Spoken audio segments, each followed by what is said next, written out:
Welcome back to our special reports for the 16 days of activism against gender-based violence, recorded here in Nandi, where FemLINKPACIFIC, together with women leaders from across the Western Division, have been meeting to discuss the theme for the 16 days, peace in the home, peace in the community, and the role of peace education. Now, we're going to talk about an issue that actually makes me quite angry, because more and more we're hearing about incidences of child rape. And as we all came together in Nandi just ahead of World AIDS Day, when we started meeting, we had yet another report, this time from the Lautoka police station, about the alleged rape of a 6-year-old girl. This actually adds to the official police report figures released on the 17th of November. So just 8 days before the start of the 16 Days campaign, where according to Fiji Police Force figures, there was an increase by 77% on the number of cases reported, sexual offences against children, against the girl child aged 16 years and under. The police reports, or the official data for the police, showed a decrease in some of the other sexual offences.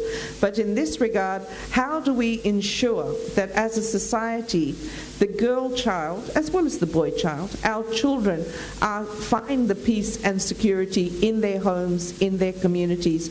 And what is the education we need in terms of really understanding not just the root causes, but how do we make this stop, and how do we work together as a country to prevent child abuse and sexual offences against our children? So I am talking in this regard to a group of women leaders from Tavua. We have Jaymati from the Tavua Vungele Women's Club. Thanks for joining us. And Vaseva Namua, who represents the Tavua Police Wives community. So Vaseva is well connected. I'm going to start with you, Jay. You're 57 years old. And when you hear this kind of figures, or you hear these cases, one, we're glad that it actually is being reported to the police and the police are taking action. But what do we do to ensure that the children feel safe and secure in their homes?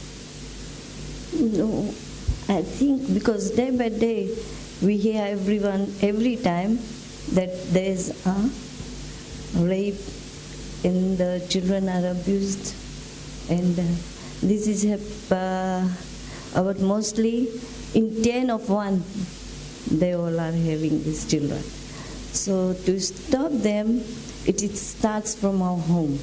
We mothers are responsible for it, and in the communities, the religious leaders can do it, and in the schools, counseling can be done to our children.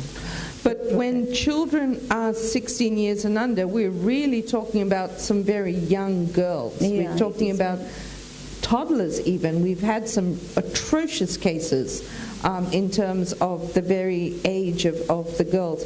How do we, if we were to help mothers, because it's obviously if the child is not safe in the home, neither is the mother, how do we make sure that as a community, through our clubs, that we can help women feel empowered to walk out of abusive, violent relationships when she knows her children aren't safe? By telling them in a silent way and asking them every day how to be safe, not touched by anyone that you know, don't know. And it's their body, and they should know if they are blessed with someone, it is okay. If the touch is in the private parts, it is not okay. We should tell them like that.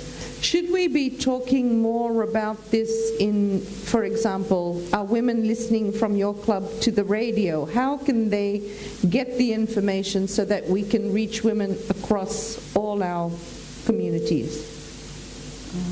From the radios, TVs, but in the rural areas, we can't afford to buy the newspapers every day.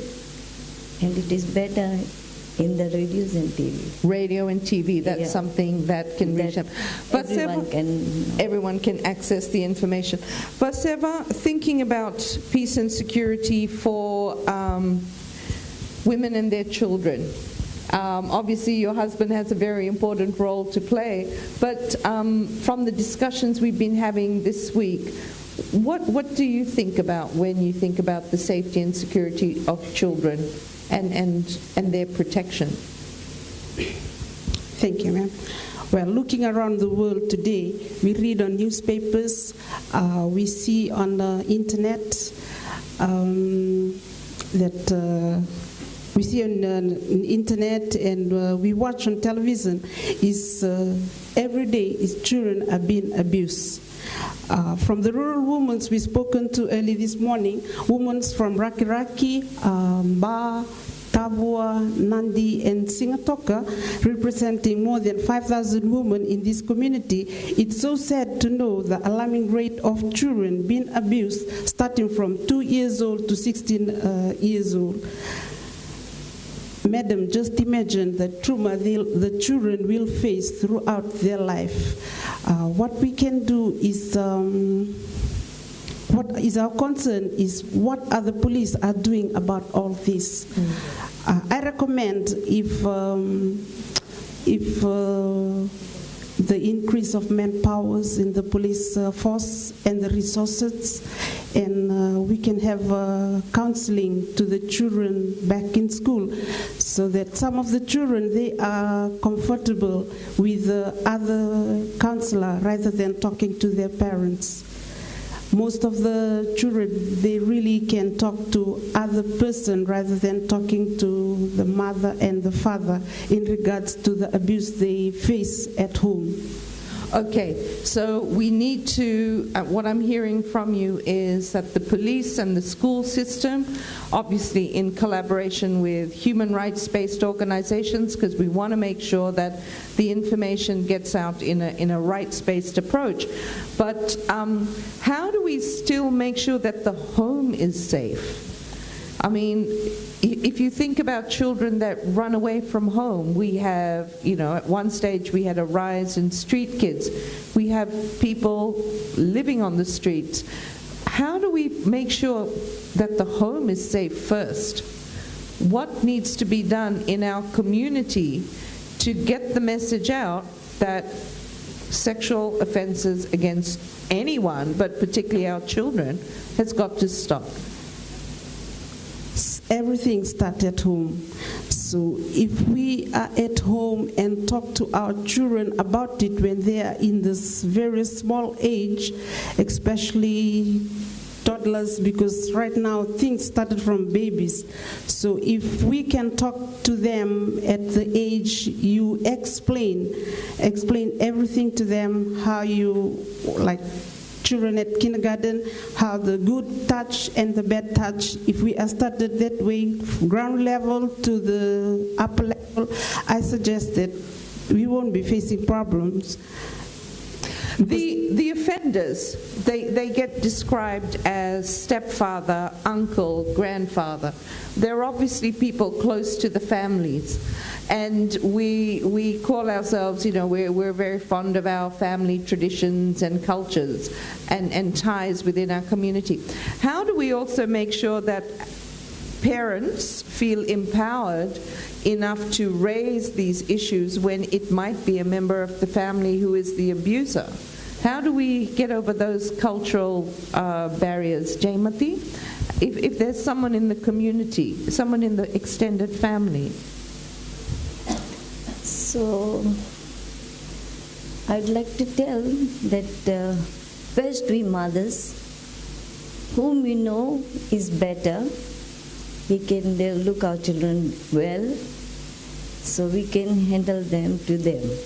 Otherwise, we don't send our children to other person for looking to them. But people come home. There was a really good movie many years ago called Monsoon Wedding. It took a girl many years to raise that issue just in her own. I mean, it was a film, but it was a film based on reality, that those people are right there in our homes. So how do we get the message out when we are we believe in community? How do we get the message out amongst our families and communities? Conduct more awareness. We can have the group, the club, we can invite someone to come and talk about the awareness so that we can relay the message to the other group or what. Share the information, speak it out. I can see a lot of our women nodding here. I want to wrap up by just asking you, because there's a load of responsibility now being put on women. I mean, Jaymati, you talk about the mother's role, and that we need to make sure our women, our girls are empowered to be able to take that role, but also more and more women are having to go out and work, whether it's in the market, whether it's on the side of the road selling crops. So how do we support women in our communities to feel empowered enough to voice what they think is wrong? And also, how do we support them to be economically secure, that they don't... I want to quote Makareta Rika from the Lautoka market back in 2001. She said, women want to sell from their doorstep. So how do we take economic empowerment back to their doorstep, and how do we make them feel empowered to speak out if they're seeing something wrong? We want women to be more empowered, like FemLinks they're doing.